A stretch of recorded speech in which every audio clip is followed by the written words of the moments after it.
It's the final session of the day, and it is going to be on the gender and social inclusion in the EV industry. So I would introduce the speaker, Mr. Rakesh Ganguly. Mr. Rakesh is a development professional with over 20 years of experience in the civil society organizations, governments, and academic institutions. He has been a part of various CSR initiatives, sustainable livelihoods, gender equity, and social justice aspects. He has also demonstrated abilities in leadership, mentoring, participatory approach, and developing interpersonal skills. He has the ability to work independently with diverse teams, and also he possesses a broad set of skills in areas such as program management, planning, monitoring, evaluation, capacity building, documentation, research, knowledge management, and other areas as such. So without wasting our time, we would like to invite Mr. Rakesh Ganguly. Over to you, Mr. Rakesh. I will Thank you very stop much. sharing my screen. I'm just going to try and present. Yeah. Yes, sir, you can proceed. Are you all able to see my screen? Yes, we can. Okay. Okay. So very good evening to all of you, and I'm sure that by now you're all absolutely exhausted. I think that's what Green Tea tries to do, to bring me in right at the end. Yeah, and I'll see how I'm able to do justice to this session, and bring in some ideas and some discussion points around gender and social inclusion in urban transport. Largely, when we talk about urban transport, the preceding sessions have been talking a lot about technology, and infrastructure, etc., which is visible, which everybody can see, experience. And then there are other aspects which are kind of invisible, but definitely in the realm of experience, where we know that there is something beyond technology, which also influences our choices of public transport. Okay, and gender and social inclusion happen to be part of that realm. Yeah, so before I begin, we are going to have a very short presentation, and I would encourage all participants to kindly feel free to ask questions, wherever you feel that it is going a little fast, or you're unable to follow, okay, or keep pace. Please feel free to stop me, and I will try and respond to whatever the queries are. Yeah? So I'm sure that a lot of you have already heard a little bit about gender, and these terms, I mean, of gender, social inclusion are not absolutely new, and you're familiar, as students, and the kind of work that you are, hoping to do as professionals in the field of, the transport industry, automobile industry. Yeah. So the presentation is broadly divided in 4 segments. The first segment, we will try and look at what are the interconnections of gender and social inclusion in urban transport and the automobile industry. In the second segment, we will look at where and how disability features in urban transport. In the third segment, we will try and recapitulate and sum up whatever we have discussed and heard so far, and then we can also look at some good practices or what we call as stories of change, right? So I'm sure all of you are familiar with this face and this personality. This is Stephen Hawking, who was a world-renowned physicist. And imagine that Stephen Hawking, were to land up in Kakinada city or any other city, could be Baroda, Ahmedabad, Chennai, whichever city you please, to take him to. Okay, and he were to, and you were to sort of show him around the city and use public transport. Okay, what do you think would be the best public transport for Stephen Hawking to travel around in the city? You can, type your responses in the chat box.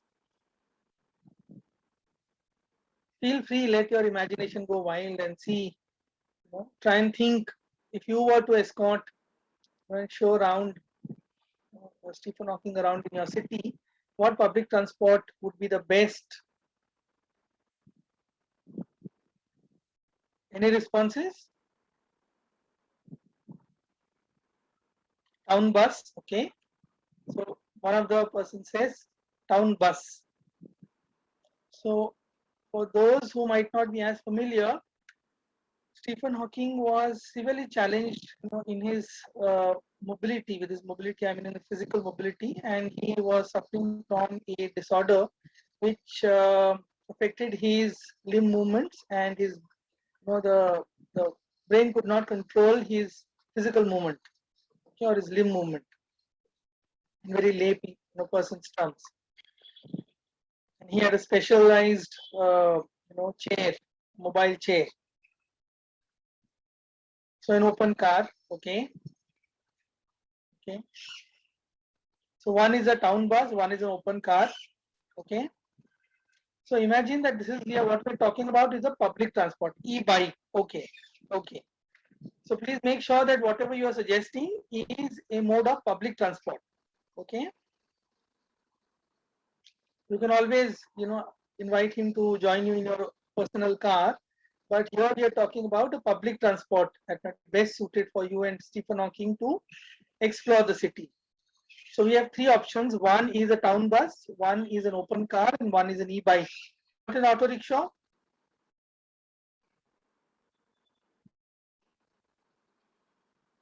No. Okay, so that doesn't seem to be the option. So we took this example of Stephen Hawking because he's a very well-known personality. Imagine, within in your neighborhoods, in your families, amongst your friends. Okay, you might have people who are, not who are not able to say, negotiate public transport or public spaces as easily as perhaps some of you might be able to. Okay, can we imagine public transport from their perspective? Okay, and to look at then what is missing or what could be added or what could be improved, in public transport systems in a manner that, it becomes accessible to all kinds of people irrespective of, their physical or other challenges, right? So this definitely is a challenge before all people who are engaged in public transport system, whether it is the manufacturers, whether it is, future engineers like yourselves, or whether it is administrators who are running these public transport systems, right? So we'll move on to the next example.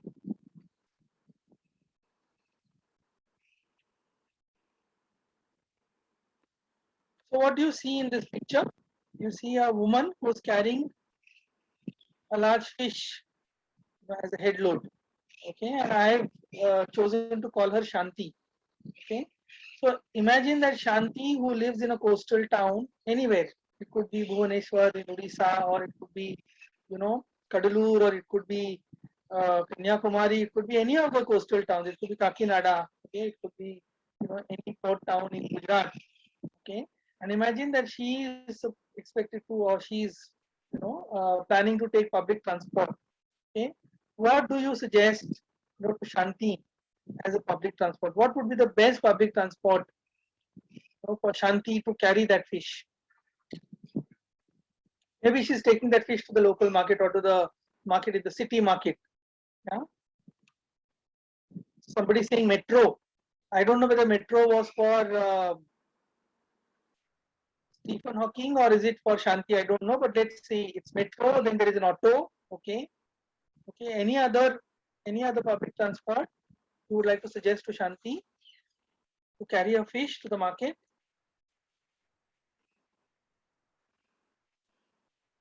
No, only auto.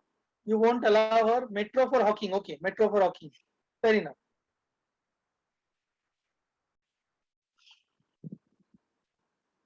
Oh, there is some long commentary on consumption of motor battery. Okay, thank you. E-rickshaw, if market is near. Okay, so there is e-rickshaw. There is auto. Okay, any other?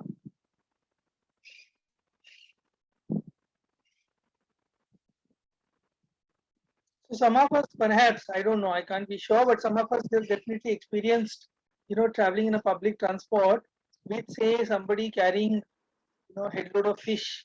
Okay, and I'm sure that perhaps is not, the best experience when you are out, maybe to your college or your workplace, or maybe on a date, or maybe going to some party, etc.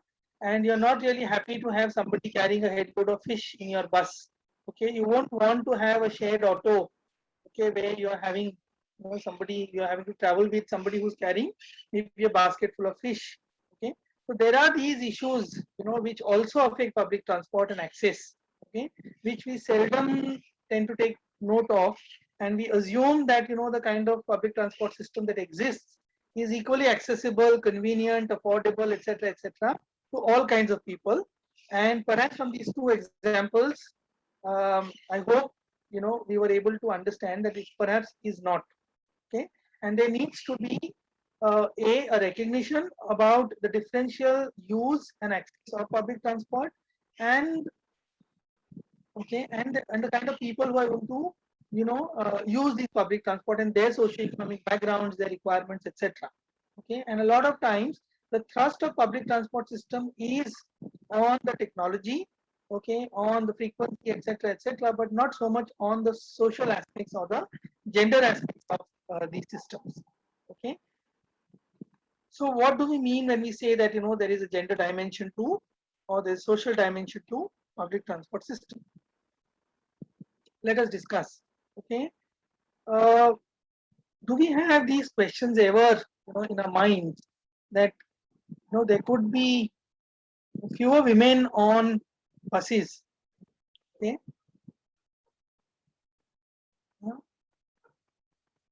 do we see women auto drivers or bus drivers? Okay, any responses? Just keep sharing your responses in the chat box. Sorry. Yeah.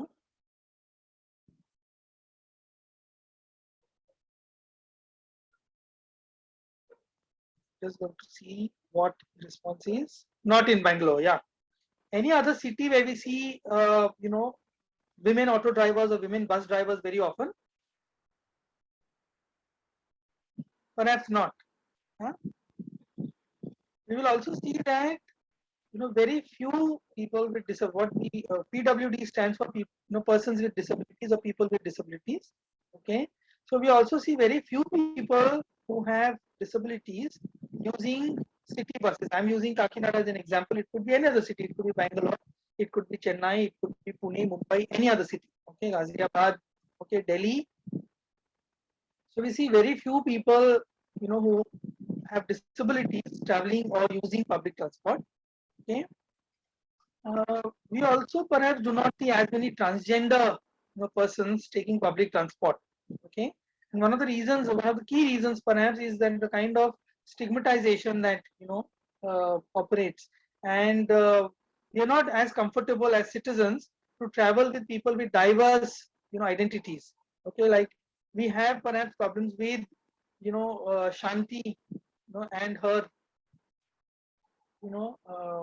a community traveling in public transport. Similarly, we might have a lot of reservations about traveling in public transport that also has transgender persons in the same vehicle. Yeah, so very few women in Nagpur, who are drivers of e-rickshaws. Okay. We also see that one of the very often heard responses or feedbacks is that public transport or the entire infrastructure perhaps for public transport is very unsafe for women. Okay, you will have heard this in your families, especially within your families, when it comes to women family members, whether it is your sisters or your mothers or any other relatives. Okay, even in your neighborhoods, even for your friends, perhaps even your female friends, we would have heard, and women who are there in the audience, they will also realize that a lot of times they are unable to travel freely at any time of the day, because there is a perception that the public transport infrastructure is not as safe. We keep hearing a lot of news reports and incidents every day, where more and more women fall victim to different kinds of threats and security and safety threats, okay, and assaults. So the question then is that what can be done to help? Okay, how can we make? Yeah, exactly. PWD, people with disabilities cannot use public transport, as they cannot board or get down from the bus easily. Okay, because they're not low-level platforms for them to board the buses. So we know that the design of public transport, which is an intersection between technology, design, and access. So very very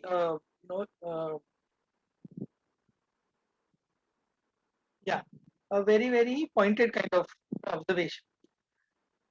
So how do we make the public transport infrastructure safe for women? Okay, any suggestions? And the other thing is about making the government more inclusive in their attitude towards recognizing such marginalized group as passengers, because the revenues for public transport come from daily office goers, students, etc., etc. They form the bulk. Okay, but very few what you say, travelers belong to these marginalized communities, and they do not travel or they do not opt for these modes, is because the design is not suitable to their needs. One. Secondly, because of safety issues. Thirdly, because also there is a social aspect and a social dimension to accessing these public transport buses. Yeah. So NGO should work in real, and government should be strict to bring gender equality in public transport. Yes. So there are different kinds of stakeholders who definitely need to act upon this. Nice infrastructure in Singapore.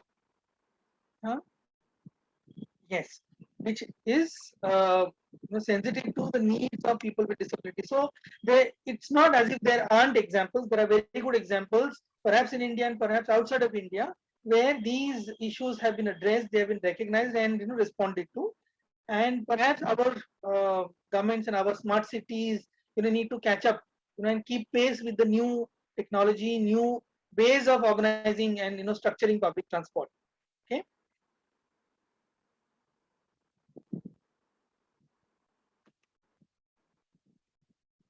So how do we, so just putting, gender equality and social inclusion in perspective, what we see is that, urban areas are estimated to constitute, so 40%, of the total population, is going to be urbanized by 2030. There's a global report that says that more and more people are going to be living in urban areas. Okay. According to the High Powered Executive Committee, which is in India, okay, around 23 lakh crores is required, over a 15-year period between 2015 and 30 for India's urban transport infrastructure. To even set up this, infrastructure, it is going to take that kind of investment and a 15-year time period. Yeah. There's a green urban mobility, scheme which is planning to invest 70,000 crores between 2018 and 23, which is already begun, for sustainable transport. And we see that all the e-mobility initiatives are being funded under this particular scheme. Okay, so we see that there is a lot of momentum around, urban transport and especially sustainable urban transport. But we see that there is still a lot to be done when it comes to women's safety, access to, urban transport for PWDs and other such marginalized groups. Yeah? Unless we are consciously designing, unless we are consciously creating technologies that are cognizant of or that are addressing or responding to the specific needs of safety, security of women and girls, gender is never going to be integrated or addressed in urban transport. So that is something that is a gap. Okay, and we know that why public transport is essential, because it is a means for women's economic empowerment, okay, and for their fuller participation in the economy. Okay, if they're not able to access schools and colleges, okay, if they're not able to reach their workspaces, there's no way that women are going to be able to participate in the economic development of the country. Okay. So what is missing? What we see is that gender is definitely not a core competence among urban local institutions or managers who remain primarily concerned with provisioning. So there is a managerial, attitude to providing services, with very little attention to the different kinds of needs when it comes to social and gender dimensions. And government definitely does not, perhaps is not well equipped to deliver this service in a sensitive manner. We know that in a very conventional manner, Women and Child Development Department within the government is responsible for everything that has to do with gender, and that's why it remains exclusively the domain of the Women and Child Development Department. And there's a growing recognition that it is not so. Okay, different departments are required to also integrate gender in their own services and schemes and programs. Okay, which is yet to be, undone, and we still see that it is working in silos. Okay.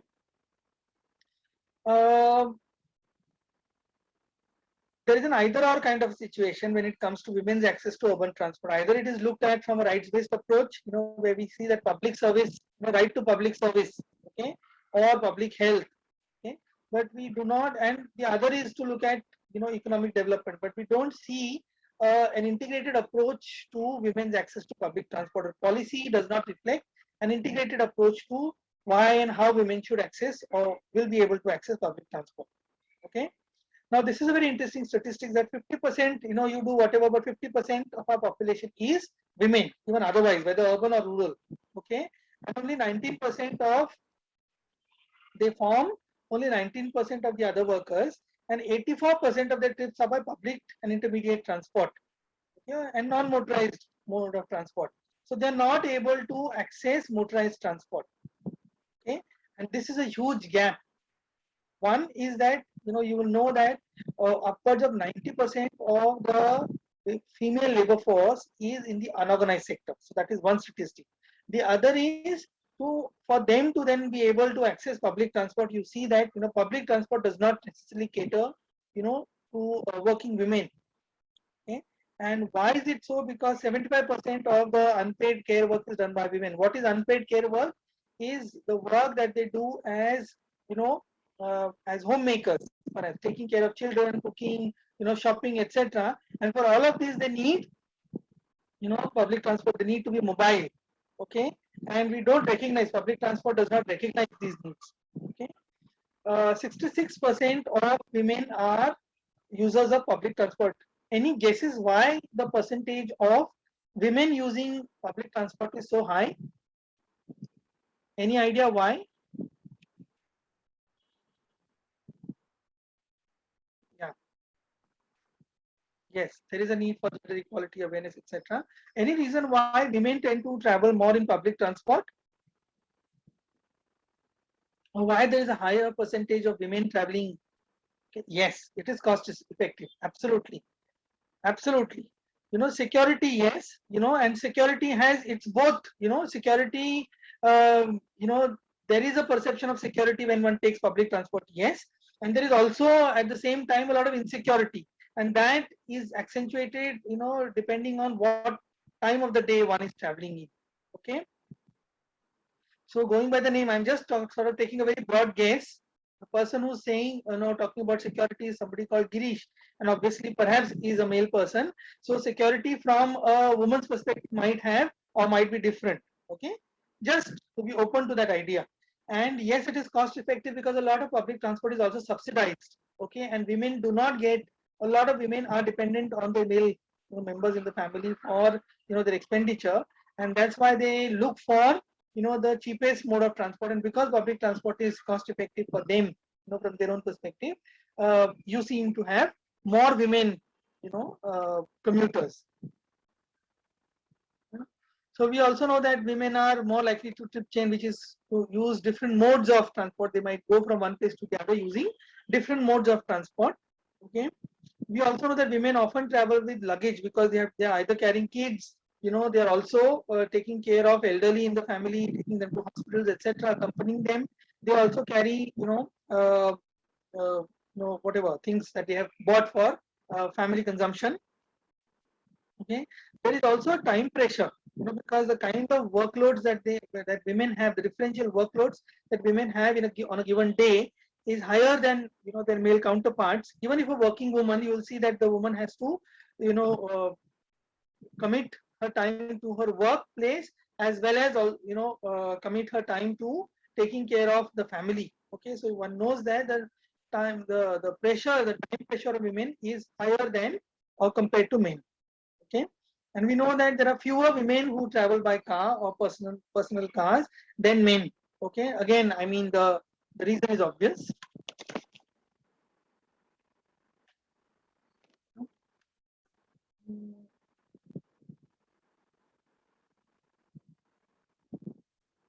So this brings us to the next question: is that why do we see, okay, where do we see women in the automobile industry? Okay, one, we saw women as commuters. Now let us look at women as part of the value chain, the EV value chain. Okay, and what do when we look around, what do we see? We see that women have been recognized, appreciated, etc. So there is one, star person who's lauded and a lot written about her, but we don't see that there is higher number of women actually entering the automobile industry. Okay, and we will see why that is so. They remain largely underrepresented, underappreciated in the industry as a whole. Okay, we also know that despite a lot of automobile industry welcoming women, there is still not enough done in terms of the kind of working conditions where women are able to opt for automobile. So we know that even the choice of engineering fields is highly gendered. You'll know that when it comes to civil, say let's for example, if you have civil engineering, it becomes by default a choice for men. When it comes to automobile engineering, by default within your families, in your neighborhoods, you will know that even among your friends that it has always been a domain of men who opt for these kind of streams, and other streams, software engineering, etc., are uh, chosen by biochemistry. And so our choice of field of education is also highly gendered, is the point. Okay, the other dimension is that automobile brands are also unable to speak to the female demographic, whether it is car manufacturers or any other vehicle. Look at the bikes, for example, whether it is e-bike or others. Very few women tend to travel bike because of the design, etc. They are unable to speak to the female demographic, and largely it is the men who are the the kind of imagined customer, okay, or the targeted customer. Okay, so we know that when you look at advertisements for cars, etc., you will look at imagine any car advertisement, whether it is in print media or even in televised media. You will see that the woman is always happy, smiling, following her husband, okay, or following her father, but you don't necessarily see the woman actually in the driver's seat. Okay, so there are a lot of superficial happy goody kind of a feeling that is created around urban transport, or maybe even e-mobility or mobility per se. But we don't necessarily represent women as drivers, women who are actually going to be potential customers. So this kind of representation definitely is missing. And there is a stereotyping when it comes to the industry. There is an assumption that men are interested more in the technological aspects, whereas women are more in the color, etc. So even when there is a discussion about maybe buying a car in the family, you will know that what color perhaps is chosen by or left to the women members to decide, and what technology, what engine, etc. Women are excluded from these kind of discussions and choices. Safety, security systems, etc., are not really looked at, and there's a huge, concern about affordability, which is unaddressed. Okay, so we don't have options for women which are affordable, by the public transport or also personal transport vehicles, but more so in person public transport, because we are talking about public transport here. Okay, so this remains a neglected or an issue which is not adequately addressed. So why do women evade the automobile sector as a whole? Yeah. So there is a study which has been published by Deloitte and Automotive News, where they have surveyed 200 women on an online survey, and representing OEM suppliers, dealers, finance companies, and other organizations, the world value chain. And the findings were very, very revealing. One of the key findings was that the work environment in the automobile industry is not as appealing for women. 65% of women responded to that. There is a perceived lack of work-life balance. Okay, which means that either there is overtime or odd hours, etc., etc., and women are unable to then juggle both, work and home. A lack of advancement opportunities when it comes to career advancement. Women perhaps are not the first choice. It is always, in leadership positions where we have the first choice. The first choice always remain to be men. Okay, so this is like the graphic representation of the same statistic.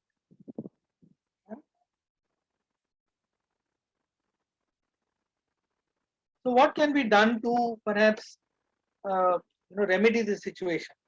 Okay, one is that very clearly there needs to be a cultural shift, okay, in the mindset of people engaged in the automobile industry. So one suggestion is to start at the top, make women thought leaders, bring them in leadership positions, okay, let them take decisions, okay, make them thought leaders, include them in diversity inclusion plans, okay.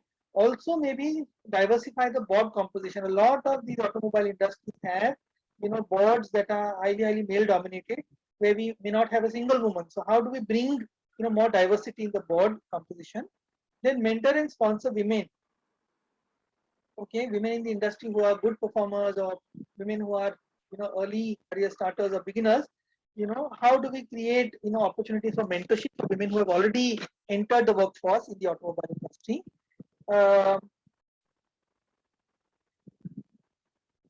Then have integrated infrastructure, which means that, for imagine the entire work experience from a women's perspective, and for a woman employee to travel, and commute, from workplace to home, and how can we make that safe, and accessible and easy. Okay, and one of the things that a lot of companies have already tried is to offer, transportation services, okay, and timings which are flexible, etc. The last but not the least is to start fresh and start young. So engineering students, give them internships so that they are able to get an experience beforehand, before they actually enter the workforce, and then also give them different opportunities, for grow in the industry. Okay. Here we have some, examples where this is an example of Delhi's Indira Gandhi International Airport, where there is a fleet of, cars that is entirely operated by women drivers. Okay, this was chosen. This is a small case study. It was chosen because the airport, like somebody also mentioned, that public transport or public infrastructure is comparatively perceived as safer by women. So the airport hub was chosen because there is a lot of security already stationed at the airport, and there are all the other facilities like restrooms, food courts, etc. And it is always also well lit, at all times of the day. Okay, but one of the things that we need to know is that these services are not offered 24/7. Okay, they are only available until a certain time in the day, and we know why. And therefore the access definitely exists, but it is constrained by a lot of socio-economic, more than economic, a lot of social, dimensions which remain unaddressed. Yeah, so we have a long way to go. When we look at, say, for instance, disabilities, okay, we know that 40%, so there is a survey, about 40% of the people with disabilities in India are financially dependent. And we know why, because not all people with disabilities are able to, get a good education. They are not able to complete the education, or even access. For some of them, they are not even able to access education. They are not able to access or enter the workforce. And that's why they are dependent on people who are already employed or in the business. So 40% of the population of people with disabilities in India are financially dependent. Only 1% of people with disabilities are properly represented. Now, this is a very concerning statistic. Okay? And imagine within that 1%, if they were to access public transport, how many of them would actually be able to do so easily? We do not have reliable data and to understand very well the experience of PWDs in the automobile industry specifically, which remains like a gap. Okay, and that's why that could be one of the reasons why, among several other reasons why we are not able to bring transformative change, when it comes to representation of people with disabilities. Okay, and what requires to be done is to have appropriate financial inclusion strategies to bring them into the fold. Right. So we see that the shifts perhaps in the representation has been very marginal, if at all, between 17 and 19, where the statistics is available. For other years, it is not. Yeah. So this was a study which was conducted in the UK, and we just, if you were to just look at this person who is responding, okay, this person called Mike, yeah, who finds it either difficult or very difficult to navigate, and he's a 52-year-old wheelchair user and an EV owner, and he says that I wanted an electric car as I'm keen to do my bit to protect the environment, and it suits me as I mainly do small journeys. Okay, but the challenge is that I've been disappointed though with the lack of public charging points near where I live, and when I do get to one, they are often placed far from other amenities and services which I need to also use. So just before this session started, you were also talking about e-charging facilities, and we know that in India we have a long way to go. We do not have adequate e-charging facilities. Number one, and number two, imagine that a person with disability also accessing this. It is highly inconvenient because, like somebody says, for these people to negotiate that public transport or use these public transport systems or even a personalized vehicle, e-vehicle, is not as easy because they can't frequently, get off and get into the vehicles. And once they get off, they would want integrated services which are closer by and easily accessible, which is not the case with the present, design. So there is a lot of work that needs to go into the design and the way we are able to imagine. And because there is very meager representation of people with disabilities, we see that remains like a huge gap. Yeah. So summing up, the key points that we sort of saw is that transport operates in a social space that is highly gendered, ableist, and exclusive. What we mean by gendered is that, if you go back to the earlier examples, people like Shanti or people who are transgenders, and women in general, they have differential access to public transport. It is not equitable. Number one. Number two, what do we mean by ableist? We mean by ableist that we have, when we design these systems, they are designed for able-bodied persons. They are not necessarily, cognizant of or sensitive to the needs of people with disabilities, and they're also exclusive for very different reasons.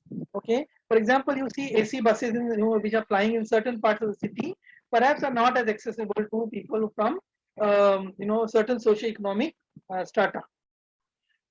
Okay, and therefore when we look at public transport, a lot of people still argue that public transport is gender neutral, which it is not. Okay, people with different gender identities, socio-economic status, and physical abilities have different preconditions, needs, and restrictions for using transport. What we saw in the examples, almost all transport systems are designed and planned for able-bodied persons, and needs and priorities of marginalized and vulnerable populations are seldom integrated into systems. Okay, and therefore what the kind of outlook that we need to have when we are developing and running public transport systems is that public transport is a public service which needs to take precedence over financial success and profitability, because we also see that a lot of public transport systems across different cities in the country are being privatized, and to meet their costs or to become or appear financially viable, they are increasing the cost, and the cost burden is then put on to the commuter. And we have just seen that commuters do have constraints, economic constraints, whereby they are unable to access public transport. If the costs go high, it is going to severely affect their transport, public transport access. And therefore, in an ideal scenario, there needs to be a fair balance between public welfare and profits. So we know that public transport is going to cost money, and revenues are as important, because without revenues we are unable to sustain these systems. But at the same time, it cannot be at the cost of access to these systems for the marginalized citizens. So some of the gaps that we need to address is that gender is not only women. A lot of times when we talk about gender, we only talk about women. We do not talk about the other gender identities, which are transgender populations. The question that we took for discussion initially is about women drivers. Similarly, we do not see transgender drivers.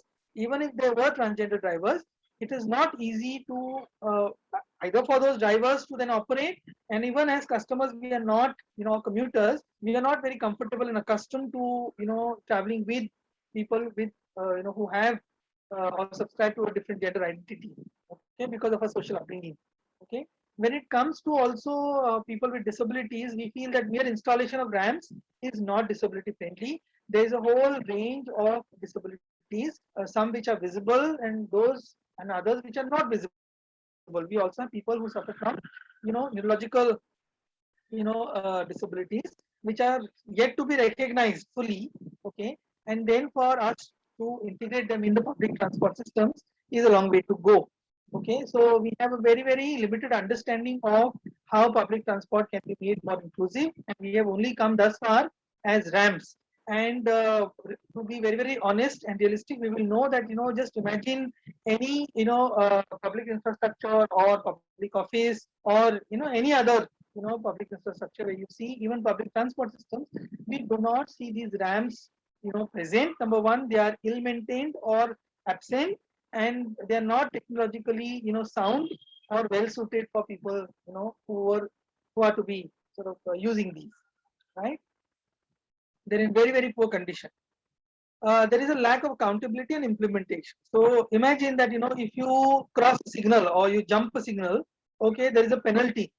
Okay, and we are all very aware and conscious, and now with all the whatever ticketing, etc., we are all the more, fearsome of whether you'll get a challan.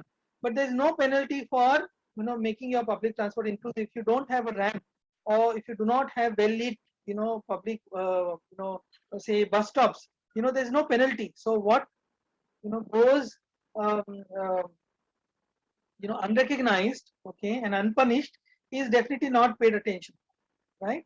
So because there's no penalty, we do not pay much attention to these kind of, or upkeep of these kind of, one is installation and second is upkeep of these kind of infrastructure. We also know that social norms predicate rights of the citizens. So we may talk about, our rights of citizens, either in the urban spaces or in the rural spaces, but we know that rights of citizens are also, influenced or affected by your, caste identity or gender identity or socio-economic identity, right? So transgender might be an equal citizen, but yet remains marginalized when it comes to accessing public transport. Yeah. There is lower awareness among user groups about rights and policies. So low income groups, people, especially women, are not lettered, or their education levels are not, at par. And as a result, they're not aware of their civic rights, which affects also their voice, choice, and agency. Okay, they're not able to demand quality services. Okay, they are unable to assert or participate in, these kind of processes where, urban transport systems or public infrastructure or development projects largely are designed and developed. Okay. So here we have some stories of change. This is an initiative in Chhattisgarh where, the district collector, designed and implemented a scheme where tribal women in this conflict affected zone in Dantewada, the who were part of women's collectives called self-help groups or SHGs, they were given, e-autos at subsidized rates, and they were then, running these autos. We are not sure whether these autos are still plying, but these were some of the initiatives taken. You also know this example from Noida where the station is called the Noida Metro Rail Corporation, where a whole station is called Pride Station, and where the services are, run by the transgender community. Yeah? But these examples are far and few between. We need more and scaling up. Okay. Some other good practices are to make available, sanitary pads and menstruation health care facilities at different public transport systems, because that becomes an essential, service to offer when women are accessing, these services. So over to you. That's all I had to say. Any questions? Any responses? Well, I guess we don't have any questions, but yeah, thank you so much for that lovely session, Mr. Rakesh. I should say there is a saying that keep the best for the last. So yeah, you came in and you brought some life back into the session. So I wish you all the best. Thank you for shedding light on this topic. Really appreciate it. Thank you very much. All the best. Thank you all. Thank you so much. So enjoy your evening, Mr. Rakesh. We would conclude the session with a few of the final announcements for the participants. So thank you so much. Thank you.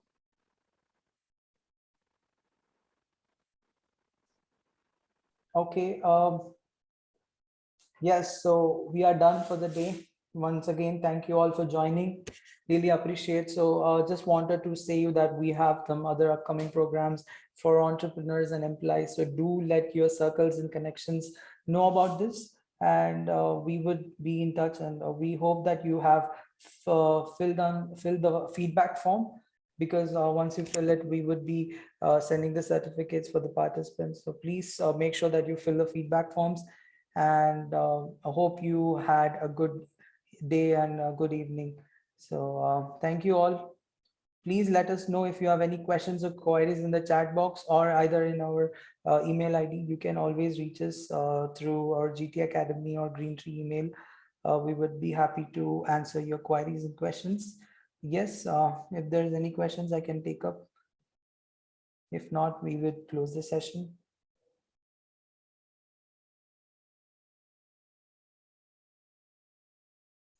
Okay, guys, it's been a wonderful day. We can close the session. Enjoy your evening. Stay safe.